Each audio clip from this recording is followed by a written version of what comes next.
What's crappin', and welcome to Under the Foreskin, a show dedicated to the happenings of the SJU and Misfits Fantasy Football League. My name is Kyle. I'm the head of football operations for the Potomac Pretenders, and we're on a day early today because I am heading west.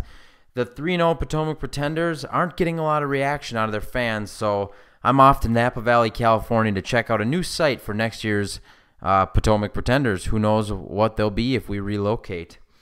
It's going to be 5 days in Napa, and I think I'll get a good view of the scenery and the fans and, their want for a fantasy football team. But until that time, we're going to have a very special guest on the show today, Jason Johannes, the vice president of the Bakersfield Border Collies. I'm not sure who he answers to, but he's the vice president. He will be joining us for the pick segment and also to talk about the big day in trades we had today. I'm going to run through the matchups with you really quick, or pardon me, the results from week 2. And then we'll give Jason a ring, and we'll get him in here and get his thoughts on the trades and the picks.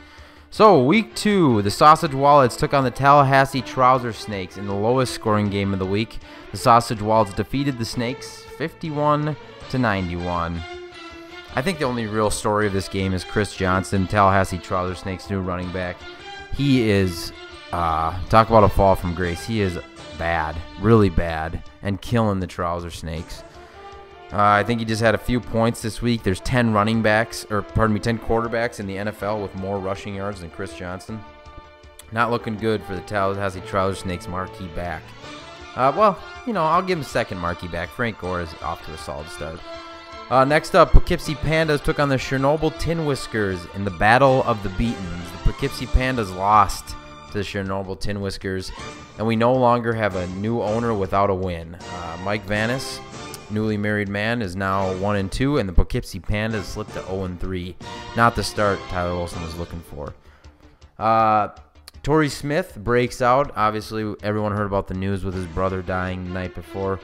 Pretty cool to see that performance, in all seriousness. Great start for the Big Ginger, Andy Dalton. Chernobyl Tin Whiskers threw him in this week, and it was a great start. He scored 24 points, looked great. Way to play the matchup there, Mike. And even with 2 zeros, he still won the game. Kobe Fleener and Kevin Smith both had 0 points, but he's still enough to fight off the Pandas, who left Peyton Manning on the bench, which wasn't a bad play. He played Houston and scored 21 points versus Phillip Rivers, who scored 2 points against Atlanta. But tough to start against Houston, #1 pass defense in the NFL so far today. C.J. Spiller went down. Tyler's newfound toy. Not good to see that. It doesn't sound too serious, but also sounds like Fred Jackson might be coming back. So the Pandas will need to address their woes at running back.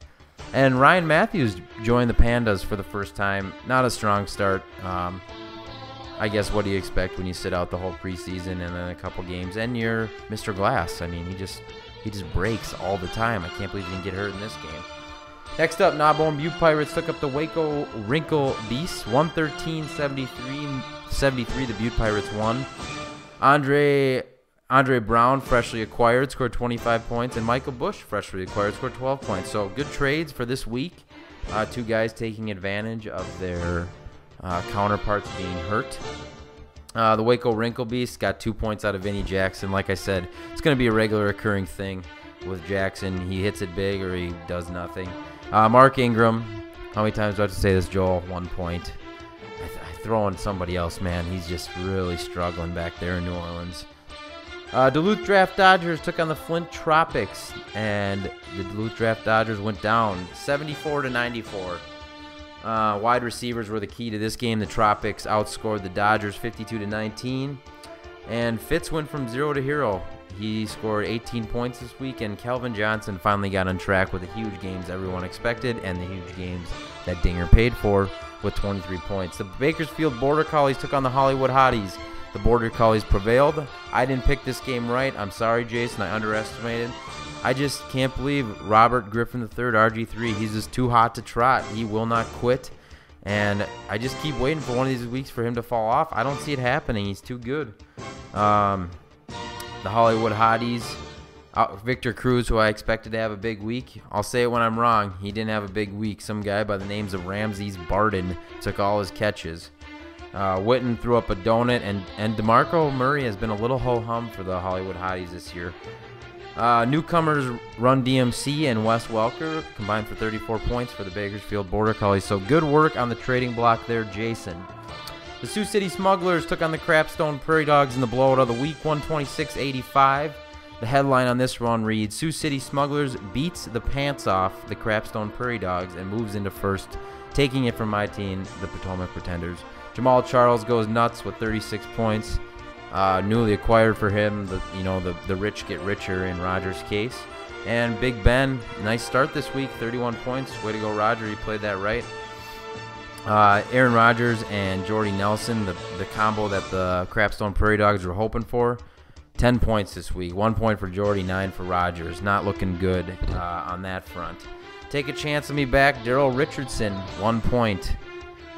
Maybe a week too early on him. Who knows what's going to happen with Steven Jackson and his kind of nagging injuries, but Daryl Richardson didn't have it going this week. Last but not least, Potomac Pretenders took on the Buffalo Armadillos.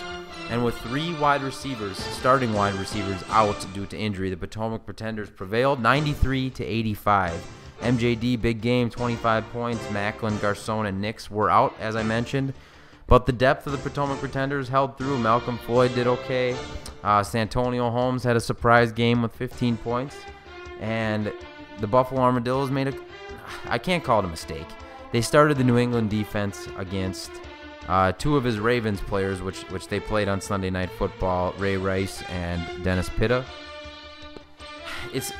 I don't know. It was tough because if Pitta and Rice do well, the Patriots defense probably doesn't have a great night. That's what ended up happening. 2 points for the Patriots defense. Atlanta defense, which I started, scored 19 points. There's the difference in your game, ladies and gentlemen.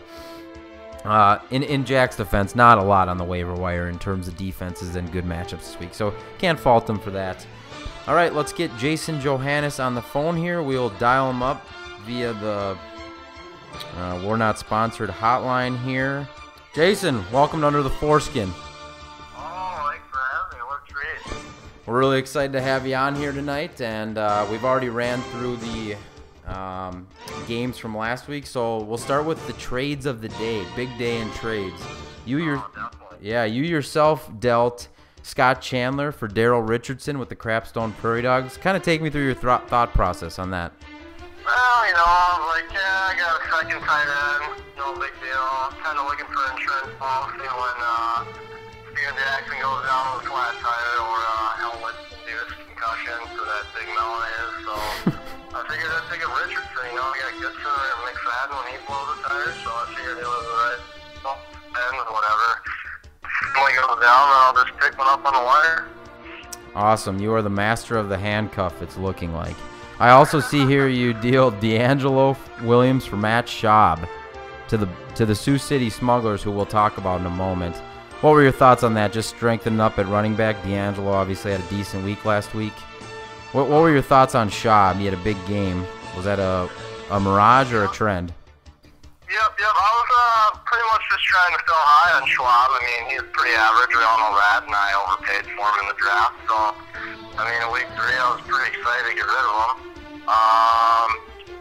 I did offer Roger Schwab earlier, I think either today or yesterday, for D'Angelo, and he declined my trade. So I might have shipped out twice. The next time around when he offered me the same deal, and I straight up. Still there, Jason?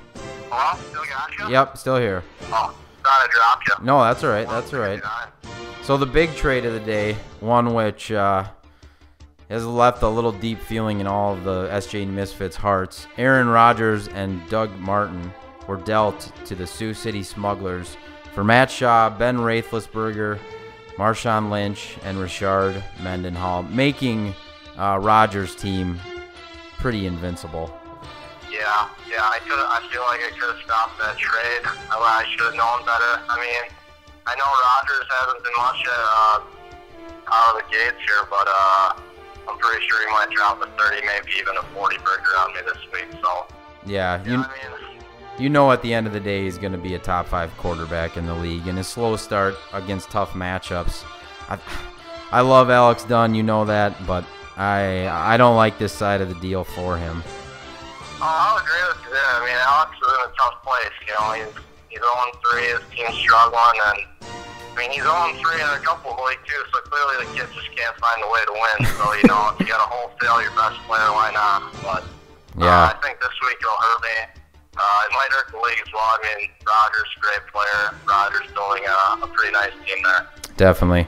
All right, let's get into the picks for next week. First up, the Potomac Pretenders take on the Tallahassee Trouser Snakes. It's tough to say with all the injuries my team has suffered at the wide receiver position. I prevailed last week, got a lot of depth on the bench, and I can't give a vote to someone with Chris Johnson on their team. I'm taking the Pretenders. Who do you like? I'm going to go with the Trouser Snakes, just because you've been dogging me on the show for the last 2 weeks. I mean, you always pick the other person to beat the Collies, so I'm going to go with, straight out of pure hatred, I'm going to go with Trouser Snakes. That's fair. To be honest, I said this earlier in the show. Robert Griffin III just continues to surprise me. I'm waiting for a single-digit point week out of him, and he keeps putting up 30. And last week, you crushed the Hotties. Way to go! I'm proud of you. I like to see your team win. Feeling lucky. Speaking of the Hotties, they take on the Sausage Wallets this week. I think the Hotties are going to dish the Sausage Wallets their first loss. The Sausage Wallets are starting somebody by the name of Bilal Palal. I don't know. He's the heir to the throne of Sean Green, which is a pretty small throne. And then they play the 49ers, one of the toughest run defenses in the league. Who do you like this week in the Hotties versus Sausage Wallets? I'm gonna go with the Hotties as well. I think Mark Murray's gonna have a big week, and Tom Brady always you gotta go with the Hotties. Yep. Next up, Buffalo Armadillos take on the Chernobyl Tin Whiskers. Both teams 1-2. Buffalo Armadillos, I feel like, have a stronger squad, but they do have an empty flex position, and their bench looks pretty empty. I think they're going to be looking to Paul Charchian and take a chance on me for a body to fill in on Sunday. Who do you like in Buffalo versus Tin Whiskers? Ooh, I don't know. That's a tough one this week. I'm going to go with the Armadillos for much love for Jack Winchester. The love was kind of circling around Mike last week at his wedding. Jack's coming up. I think it's going to be good things to come for his squad here. So, I got nothing. I'm going to say Jack's team, Buffalo Armadillos. I like it. Crapstone Prairie Dogs 0-3 take on the, I believe, 2-1 Duluth Draft Dodgers, maybe 1-2. This is a tough call. It's a whole new team for the Crapstone Prairie Dogs. Who knows how they're going to react. I think I'm going to go Duluth Draft Dodgers just because bad karma. I think the Crapstone Prairie Dogs may have put Roger in the driver's seat for the rest of the season to win all the money. So I'm going Draft Dodgers. Who do you like? I'm going to go Draft Dodgers as well. Yeah, you put us in tough spots, and he certainly put me in a tough spot this week, so no doubt Draft Dodgers all the way. All right. Gnawbone Butte Pirates take on the Flint Tropics. Weak running backs for the Flint Tropics. They got Sproles and Tate looking like they're going to start this week. I don't like that. They're going to live and die by Kelvin Johnson and Larry Fitzgerald. I think they live this week. I think Andre Brown, Michael Bush, and Alfred Morris. Those are guys taking advantage of their situations. I think they might have some company this week, and I'm going Flint Tropics. Your thoughts? Flint Tropics, you're going Flint Tropics. I'm going to go with Butte Pirates on this one. I don't know. I think Calvin Johnson's going to have to carry a big load this week. Sproles and Tate, I don't know. I don't see good things coming to the Tropics this week. It's hard to believe that the Tropics can't find a couple more running backs to fill in. It is just ugly in Flint, Michigan. Oh yeah. It's ugly. Maybe they should talk to the management in Chernobyl. They still got a few running backs there for sale. Yeah, I think if we could get an answer back from Chernobyl, that would be wonderful. Let's move on to the Pandas versus the Waco Wrinkle Beast. CJ Spiller, he's projected for 13 points. I don't think he's going to play with that shoulder. Good matchups for the Pandas, though. And, of course, the Wrinkle Beasts are starting Mark Ingram, who I just can't put my faith in. I'm saying the Pandas get their first win this week over the Wrinkle Beasts. Your thoughts? That's a logical play there. But you know what? I'm going to go the opposite way. Somebody's got to carry up the rear in this league, and I think Todd can do that, Relying on Spiller with that broken chicken wing, I just don't see it sign off for him. So I'm going to go Wrinkle Beasts all the way on this one. Alrighty. Border Collies, your team, take on the Sioux City Smugglers, the newly stacked Sioux City Smugglers. The projections look ugly in this game, Jason. I'm going to have to go with the Smugglers on this one, no question. I mean, Rogers going to have a big week. I'm not going to rely on RG3 to drop the 60 burger, even though I think it is going to happen this year. This week's not the week for me. I don't like my matchups. I got to buy with Wallace, and Rogers is going to stick it to me pretty good this week. Yeah, I think the game will be closer than Yahoo projections. Fuck the Yahoo projections. Rogers will not score 28 points this week. He has 41 in 3 weeks. I'm putting Rogers somewhere more on 18, 19, 20, and I think your guys will prevail, but I do got to go with the Smugglers on this. Just too much firepower. Oh, no question. Alrighty, bud. Great to have you on. I'm going to wrap up the show here. Cool. Good luck this week. Yeah, glad to have you. Talk to you later, bud. Yeah. That was Jason Johannes, Vice President of Football Operations for the Bakersfield Border Collies. And that's it for Under the Foreskin this week. Follow us on Twitter at SJU Misfits and on YouTube SJU and Misfits for up-to-the-minute stats, scores, highlights, the whole 9 yards. Until next week, thanks for tuning in. Take care.